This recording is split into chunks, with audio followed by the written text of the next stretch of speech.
Dios te bendiga. Bienvenido al canal Conectados con Cristo. En este canal estamos viendo lo que es el Catecismo de Heidelberg. Y hoy nos toca ver la pregunta número 12. La pregunta número 12 entra a lo que es en la segunda parte. El Catecismo de Heidelberg, como lo comenté en la introducción, consta de 3 partes. Una introducción y 3 partes. La primera parte fue la miseria del hombre. Nos hace ver qué es lo que somos humanamente y cómo nos comportamos en nuestra naturaleza humana y pecaminosa. La segunda parte habla sobre la redención del hombre, cómo somos redimidos. Y vamos a ver que no es por nosotros ni por nuestras obras, sino la redención viene por Jesucristo. Ok, entonces la pregunta número 12 que dice de la siguiente manera: si por el justo juicio de Dios merecemos penas temporales y eternas, ¿no hay alguna posibilidad de librarnos de estas penas y reconciliarnos con Dios? Respuesta: Dios quiere que se dé satisfacción a su justicia. Por eso es necesario que la satisfagamos eternamente por nosotros mismos o por algún otro. ¿Por qué dice por nosotros mismos o por algún otro? Si no hubiera algún otro, nosotros tenemos que pagar por esas penas que hemos cometido, por esos pecados. Pero como no somos capaces de pagarlas, Dios nos da la opción de que se paguen por algún otro, que sea otro quien lo haga. Y vamos a ver quién es ese otro que fue capaz de poder pagar lo que ningún ser humano sería capaz de pagar. Ok. Si te gusta este contenido y crees que es de bendición para tu vida, entonces puede ser de bendición para otras personas. Así que te invito a darle like a este video, compartirlo en tus redes sociales, hacer algún comentario para poder seguir compartiendo a más personas esta hermosa enseñanza que es muy importante para nuestros días. Si fue tan importante y especial para los hermanos que se separaron de la Iglesia Católica Romana, entonces en nuestros días nos va a servir muchísimo. Regresemos a lo que es la respuesta. Dios quiere que se dé satisfacción a su justicia. Cuando Dios dio reglas, las dio para que se obedecieran, pero como no se obedecieron, sino al contrario, se desobedecieron, esas reglas tienen que cumplir lo que es un castigo. Porque siempre una regla viene acompañada de un castigo. Hay reglas y si no se cumplen, hay un castigo para que la gente aprenda a cumplir las reglas. Y reglas hay en los trabajos, reglas hay en la escuela, reglas hay en el hogar, reglas hay en la sociedad, en el tránsito y vialidad, en las cosas civiles, en todo hay reglas. En las matemáticas, en la escritura, en el sistema solar, todo está hecho por reglas y normas que se tienen que seguir al pie de la letra. Ok, vamos a ver esta primera parte. Dios quiere que se dé satisfacción a su justicia. Y la cita que tenemos al principio es Génesis capítulo 2, versículo 17, que dice de la siguiente manera: mas del árbol de la ciencia del bien y del mal no comerás. Aquí Dios está dando una orden. Cuando Dios crea al hombre lo creó al último, en el sexto día. Pero anteriormente Dios ya había creado un huerto, un paraíso de placer. Ya había puesto árboles, plantas, animales, ríos, todo estaba totalmente diseñado para que el hombre viviera cómodamente en ese huerto. Pero solamente había una regla. No había muchas, solamente una regla. Esa regla era que ellos, Adán y Eva, tenían prohibido comer de un solo árbol. No era de una especie, que uno aquí, otro allá, y que de repente se confundieran, no, de un solo árbol. Y Dios les dio la ubicación de ese árbol que no podían comer. No dijo, no pueden comer del árbol que por ahí está escondido, no, del árbol que estaba en medio del huerto, de él no comerán. Y cuando les da esas reglas, que no coman de ese árbol, también les da una sentencia. Porque el día que de él comieres, ciertamente moriréis, o en verdad moriréis, o verdaderamente moriréis. Entonces da una orden: no comas de este árbol. El día que tú comas de este árbol, vas a morir. Ok. En nuestro vocabulario o vulgarmente escuchamos una frase que dice: sobre aviso no hay engaño. Se comete un delito o algo y te dicen: te lo advertí, ¿no? Te lo sentencié. O sea, hay cosas que nos dicen que no lo hagamos y hay un castigo como consecuencia. Ahora, vamos a ver lo que dice Éxodo capítulo 23, versículo 7. De palabra de mentira te alejarás y no matarás al inocente y justo. Aquí está otra advertencia. De las palabras mentirosas no tienen que salir de tu boca. Tú no tienes que ser una persona mentirosa. No tienes que matar al inocente y al justo. En ese entonces estaba permitido matar a alguien que cometía un delito, un pecado. Y conocemos la ley que dice ojo por ojo y diente por diente. Ok, en ese entonces era así. Por eso dice: no matarás al inocente y justo. Y sigue más adelante dando lo que es la sentencia. Porque yo no justificaré al impío. O sea que Dios no va a tener por justo al que cometió un delito, sabiendo que eso que hizo era un delito. Entonces, ¿qué es lo que Dios iba a hacer? A castigarlos. Dios iba a traer sobre de ellos el castigo de Dios, su furia de Dios. Y lo vemos en Caín. En Caín mató a Abel y le puso una señal en la frente y lo desterró de la presencia de Dios. Y Caín tuvo que sufrir más para alimentarse, para seguir adelante, y anduvo con miedo todo el tiempo que él vivió en la tierra. Ahí podemos ver que el pecado causa miedo y temor a nuestras vidas.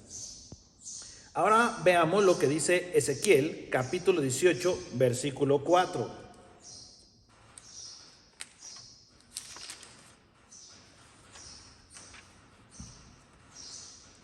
He aquí que todas las almas son mías. Todas las almas. Ojo, no está diciendo que todo el ser humano, o sea, todo lo que está hecho de materia.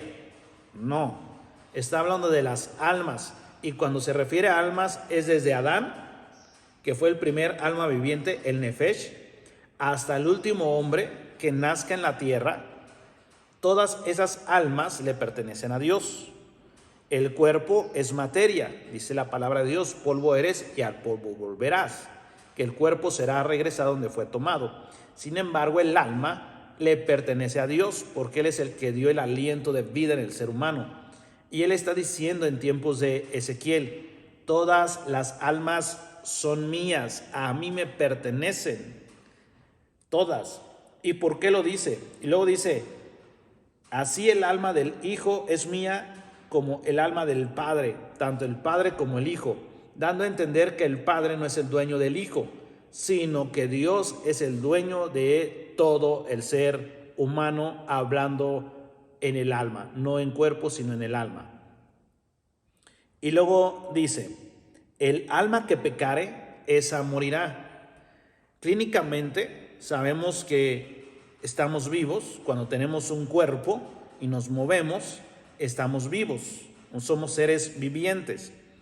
Y aquí en la tierra llega el momento donde nuestro cuerpo llega a su límite, ya está desgastado, ya nos duelen las articulaciones, el corazón ya no late al mismo ritmo, ya no bombea la sangre de igual forma, los pulmones ya no oxigenan de la misma manera, nuestros ojos cansados, todo eso, como nos lo marca Eclesiastés, cuando dice: acuérdate, joven, de tu juventud, y esa parte que descifra el cuerpo humano, cómo se desgasta. Entonces, Dios está hablando de que el alma que pecare morirá. ¿Qué se refiere? Que nuestro cuerpo humano llega al límite y va a morir. Hasta ahí. Va a separarse el alma del cuerpo. Pero el alma todavía sigue con existencia, y el alma no puede dejar de existir, seguirá existiendo, ya sea en la presencia de Dios, o sea en el cielo, o ya sea en el infierno. Y cuando la Biblia dice que el alma que pecare va a morir, se refiere a que va a ser lanzada al lago de fuego eterno, donde habrá sufrimiento por toda la eternidad. Esa es la muerte a la que se refiere Ezequiel en el capítulo 18, versículo 4. El alma que pecare va a morir, va a ser lanzada al lago de fuego, pero el alma que se arrepintió y fue regenerada por Dios, esta alma se va a ir al cielo a tener una vida eterna. Y vida se refiere a un placer, a apartado de un sufrimiento, y muerte se refiere a un sufrimiento eterno. Entonces Dios tiene el poder para mandar a las almas pecadoras al lago de fuego, y tiene el poder para llevar a la presencia de Dios a las almas que se arrepintieron delante de Dios. Mateo capítulo 5, versículo 26.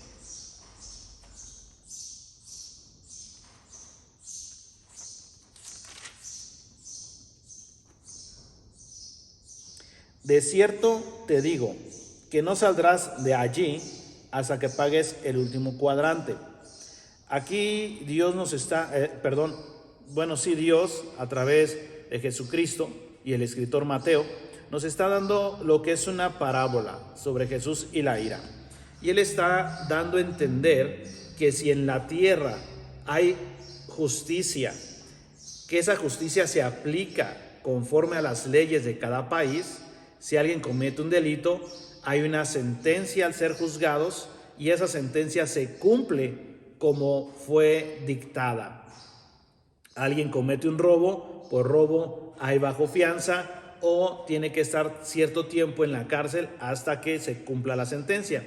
Y es el ejemplo que el Señor Jesús está poniendo, que esa persona no saldrá de ahí hasta que pague el último cuadrante.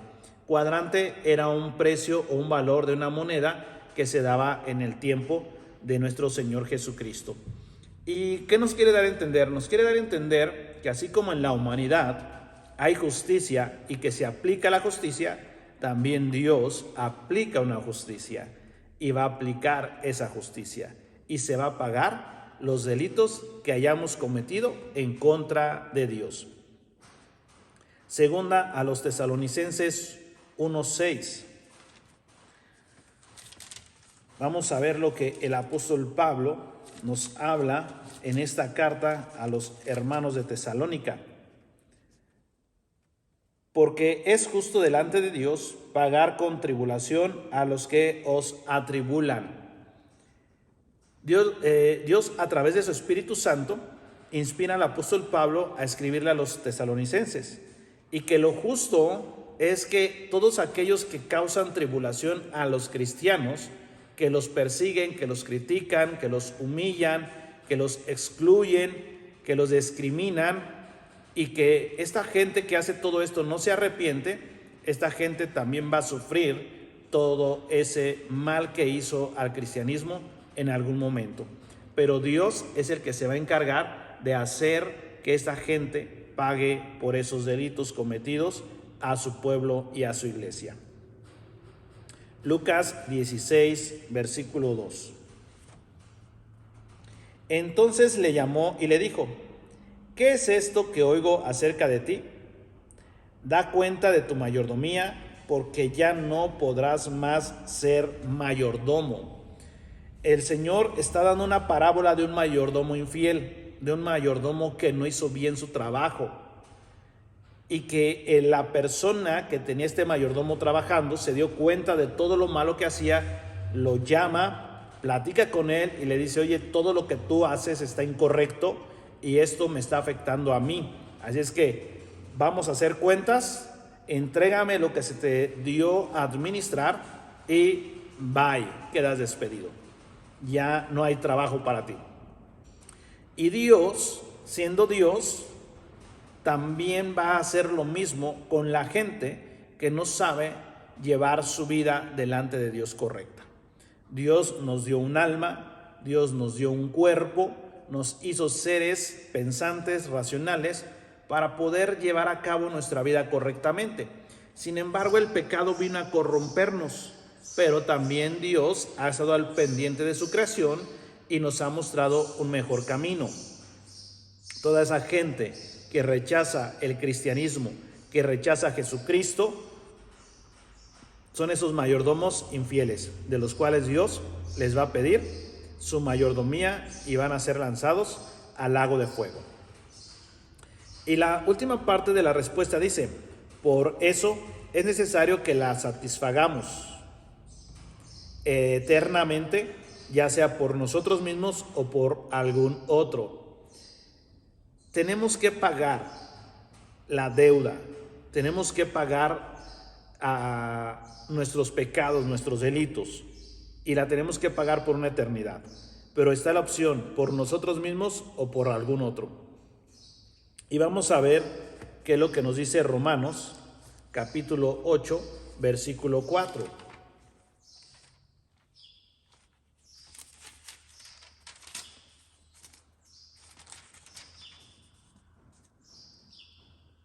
Para que la justicia de la ley se cumpliese en nosotros, que no andamos conforme a la carne, sino conforme al Espíritu.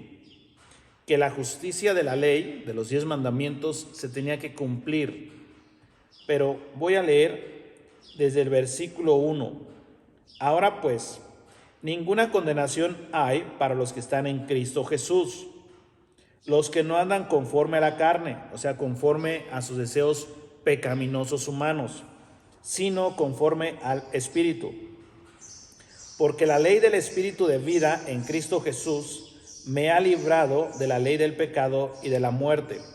La ley del Espíritu de vida en Cristo Jesús. O sea que Cristo fue ese ser, ese otro, algún otro, que pagó por nosotros. Por eso Romanos 8:1 dice: ninguna condenación hay para los que están en Cristo Jesús. Por eso esta pregunta entra o inicia en la segunda parte como la redención del hombre. Somos redimidos. Anteriormente, la miseria del hombre nos muestra que somos pecadores, somos miserables, tenemos que ser castigados, tenemos que ser echados al lago de fuego eternal, porque somos responsables de nuestros actos, de nuestras acciones. Pero de aquí en adelante nos empieza a seguir, nos sigue mostrando que somos tan miserables, pero que ahora tenemos una opción, tenemos una solución. No somos nosotros la solución, sino es Cristo Jesús la solución. Él es el algún otro, el que puede satisfacer la ira de Dios. Y te invito a que veas la siguiente pregunta, la siguiente sesión, cuando la suba, porque vamos a ir aprendiendo poco a poco. Es una enseñanza progresiva que trae demasiada bendición a nuestras vidas. Que el Señor te bendiga, la paz de Dios sea contigo, con tu familia, y sigue este canal para seguir aprendiendo. Hasta la próxima, hermano.